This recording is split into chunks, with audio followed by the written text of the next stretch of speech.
entender cosas que tienen que ver con la política. Él, de por sí, tiene una larga experiencia política, le tocó trabajar también en el Congreso de la Nación, es un abogado penalista, y es amigo de esta casa, se llama Nasser Hussair. ¿Qué tal, Nasser? ¿Cómo va? Hola, buenas tardes, Carlos. Bueno, Un gusto nuevamente estar en contacto con ustedes. Así es que un saludo grande a tu audiencia y a las personas que conforman tu equipo.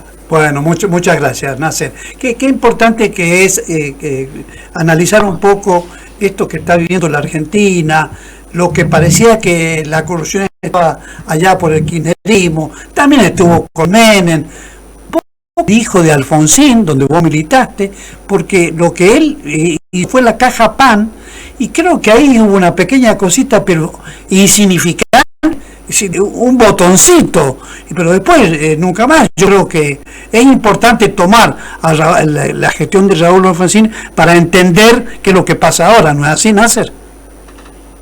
Bueno, yo lo dije en varias oportunidades y creo que ahora también lo tengo que repetir en este momento. Creo que una de las mayores fallas que tiene este gobierno, a entender como también otras cuestiones que las veo positivas, ¿no?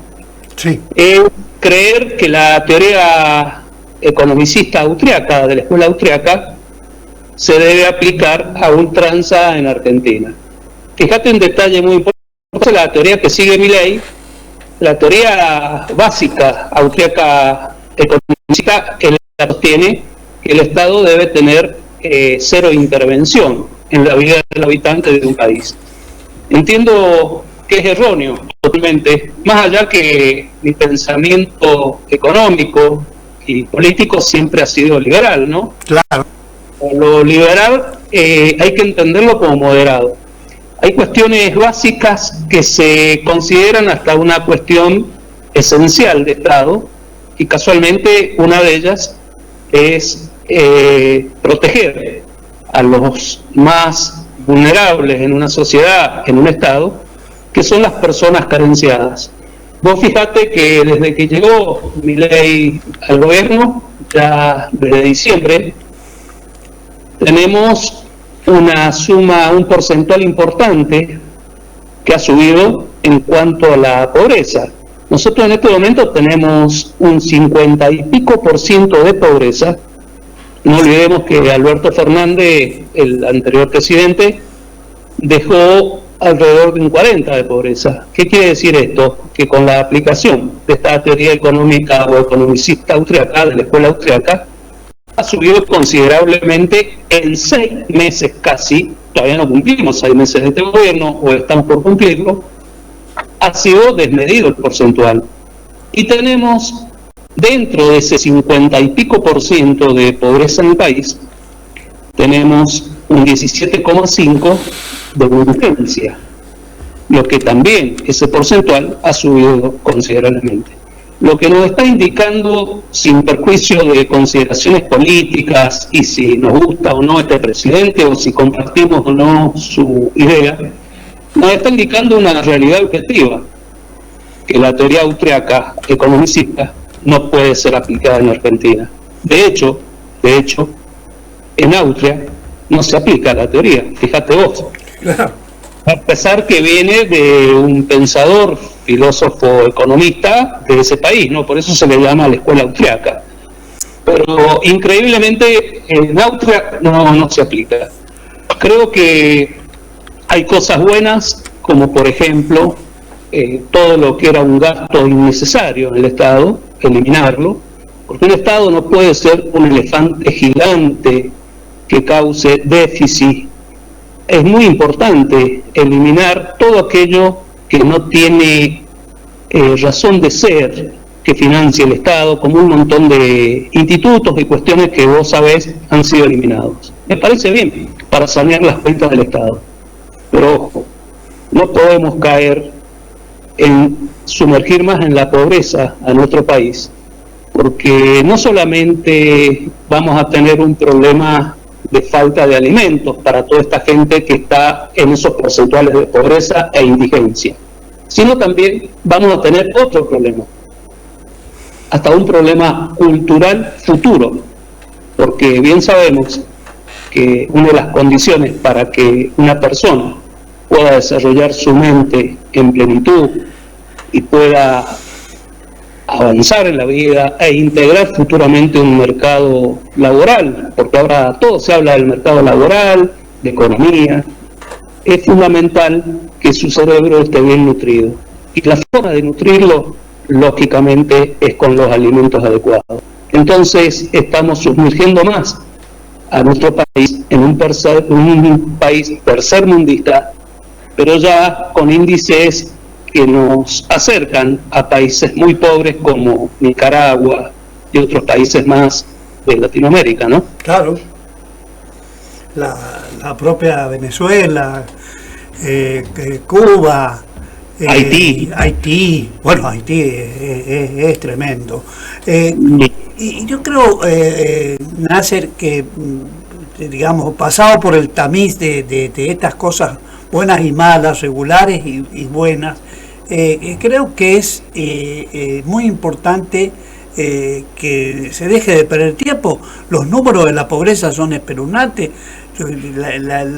Los chicos la están pasando muy mal. El nivel de académico, digamos, sobre todo, no digo ahora universitario, pero que hasta habrá que discutirlo en algún momento, pero lo que es digamos el secundario, hay chicos que de 10 chicos, 6 no logran pasar el secundario. Creo que estos son datos que nos deben alarmar, ¿no, Nasser?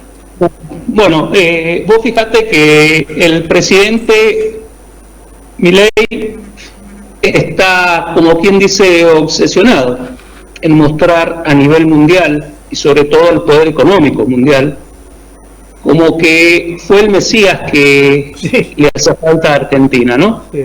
Y su obsesión lo lleva a estar viajando permanente, como es público y notorio, a reunirse en foros económicos a nivel mundial para tratar de caer en gracia de los grandes capitales internacionales.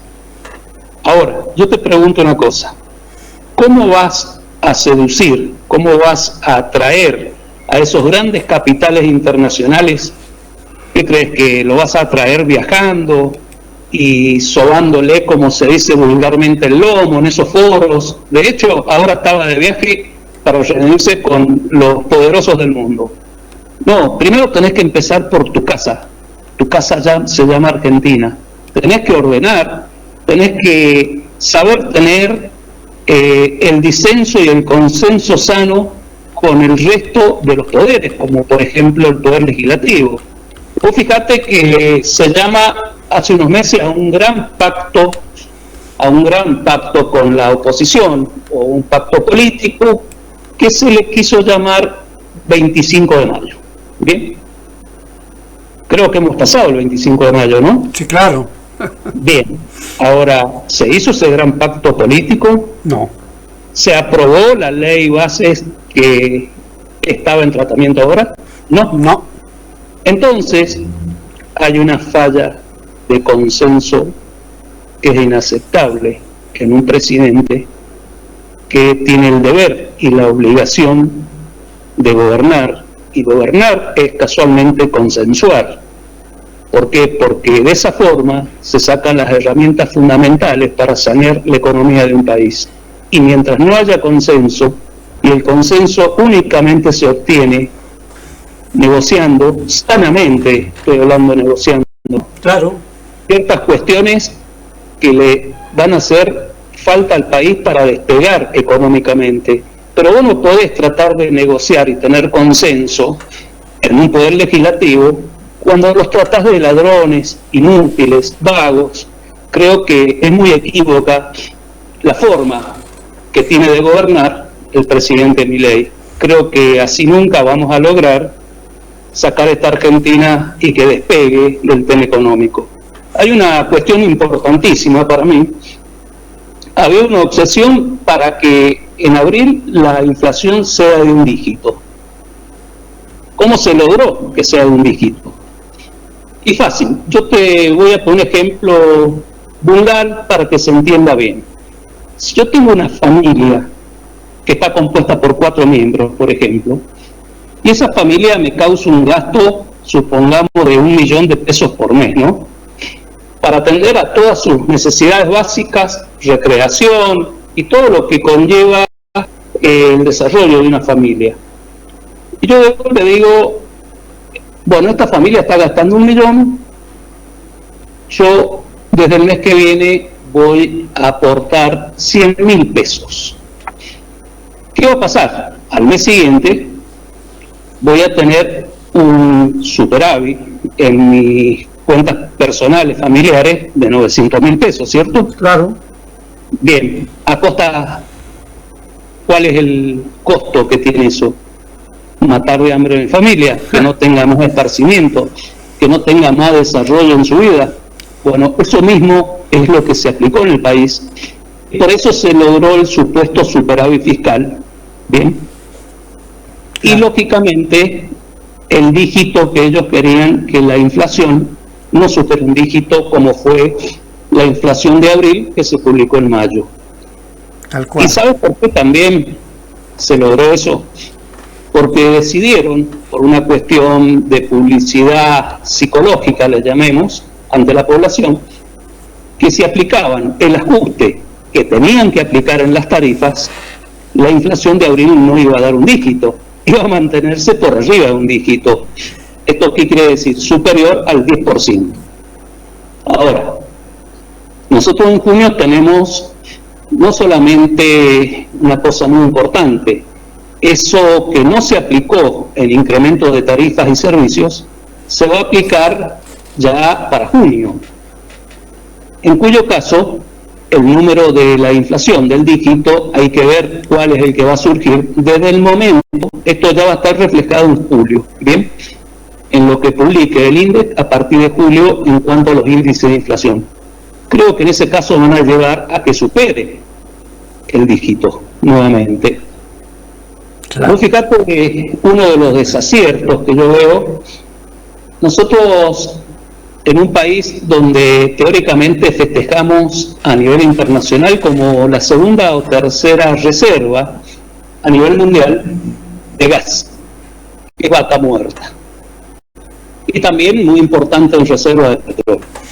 Tenemos un gasoducto que está construido y que llega hasta parte centro de nuestro país, donde se logró bajar considerablemente el gasto que había cuando había que importar gas, porque hace unos años atrás, no muy lejos, hablemos 2022, 2020, para la época de frío en Argentina, importaba gas a un promedio de 8 o 10 buques en estos meses de invierno, con un costo altísimo en dólares, ¿no? Hablemos de millones de dólares. En su momento se habló de 18 millones de dólares. De que a su ley no hay más obra pública.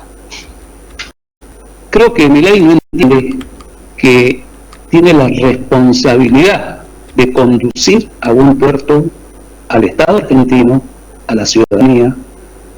Creo que no entiende. Vos no podés parar la obra pública, por ejemplo, una de las plantas que se llaman conversoras o las que de ahí trasladan a otro lugar el gas, para que se llegue a toda la Argentina, y no solamente a toda la Argentina, para poder vender a los países limítrofes. Desde que asumió mi ley, se la entregaron casi terminada, en un 65% esa planta, que es la que le iba a dar el gas al resto de Argentina, en cuyo caso no íbamos a tener que importar gas, como ha sucedido ahora. Ahora hemos tenido que importar nuevamente gas. ¿Por qué? Por un capricho de mi ley, de no aportar ese 45% que se considera una cuestión de seguridad o necesidad nacional del Estado. para que esa planta se termine y que el resto de Argentina posea gas, creo que es un gran desacierto, como varias cosas, varias falencias que tiene este gobierno, como te puedo decir, y ya te lo dije, en otras tiene cuestiones positivas. Claro que sí. Y te quería preguntar, porque los diputados aumentaron 80% la dieta, una suba que se pagará en 3 cuotas, dice la información oficial, pero en el Congreso y en vivo la oposición logró quórum para forzar el debate sobre la movilidad jubilatoria. Dos cosas que hay que unirlas, porque uno dice, che, ¿hasta cuándo se van a estar aumentando los diputados y senadores y la clase pasiva, pasándola muy mal, ¿no? Bueno, esa es una deuda vieja que tienen varios gobiernos de Argentina. Vos fijate que hay un denominador común. Cada gobierno que asume está con una ley para la movilidad jubilatoria, para el índice que se va a aplicar para actualizar las jubilaciones.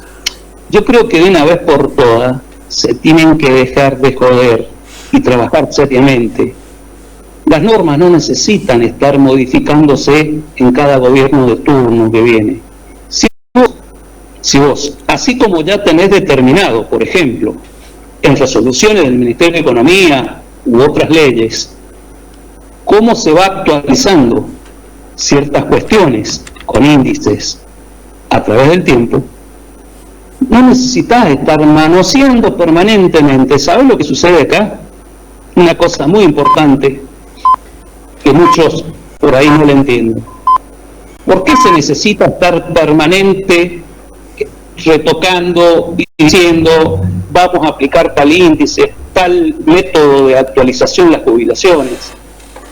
¿Por qué se necesita? Porque el Estado ve muchas veces el tremendo gasto que hay en esto, que es un gasto importantísimo, pero eso no es culpa de la persona que se jubiló, no es culpa de la persona que toda su vida trabajó. Entonces no puede ser la variable de ajuste de las necesidades que tiene un país o un gobierno de turno. Creo que hay una ley que tiene que quedar firme y que ya quede con un índice de actualización, venga el gobierno que venga. Yo te voy a comparar esto que vos me estás diciendo con países serios en política de Estado. Por ejemplo, Chile o por ejemplo Brasil. Estoy hablando de países vecinos nuestros, para no irme a Europa u otros lugares del mundo. No tienen este problema, Carlos. No lo tienen. ¿Por qué? Porque ya es una política de Estado. Son países serios.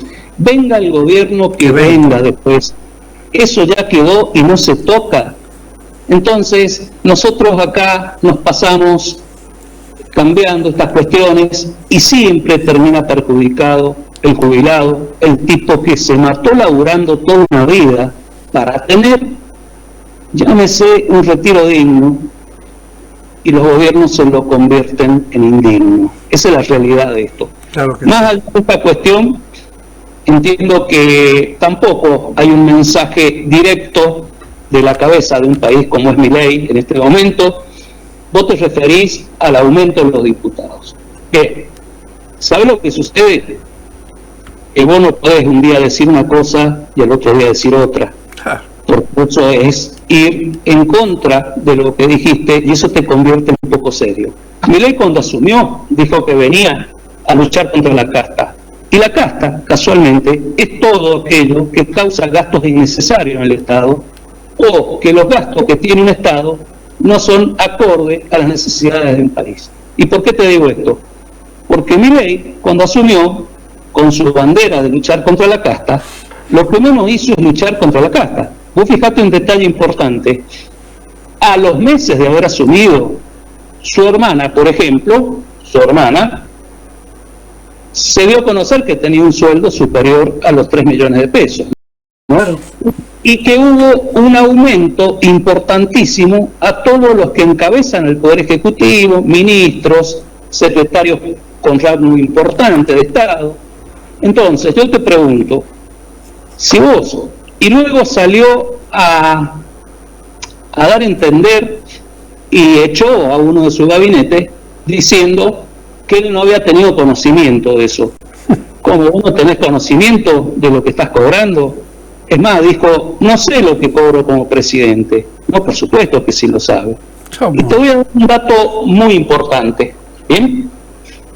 Para que lo sepan, muchos no lo saben.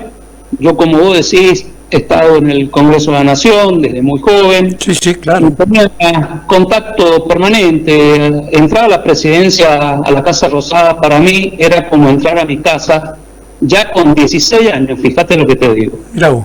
Bien, hay un decreto de hace muchos años, muchísimos años, que no interesa porque el sueldo de un presidente se llama, y luego cuando se retira, se llama renta vitalicia, no se le llama jubilación. Exactamente.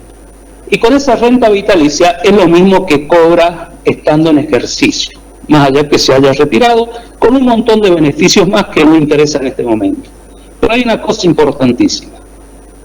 Cada presidente o cada gobernador de provincia tiene un fondo importantísimo que se llama gastos de representación, que no se le rinde cuenta a nadie, ni a un tribunal de cuentas de la nación o de la provincia. Y para que tengas una idea más o menos, en la actualidad, el fondo ese que tiene el presidente Milei debe estar superando en forma anual los 1.000 o 1.000 y pico millones de pesos. ¿Qué tal? Donde eso, vuelvo a reiterar, no se rinde a cuenta de sus gastos. El presidente tiene una tarjeta que puede disponer de esos fondos como a él se le plazca, ya sea para cuestiones personales o para gastos que tenga como presidente. Claro. Entonces, ¿interesa el sueldo del presidente? No, Carlos, no interesa. ¿Sabes para qué interesa el sueldo del presidente? Por la renta, para cuando se convierta en renta vitalicia, que vos dejaste de ser presidente. Pero no interesa.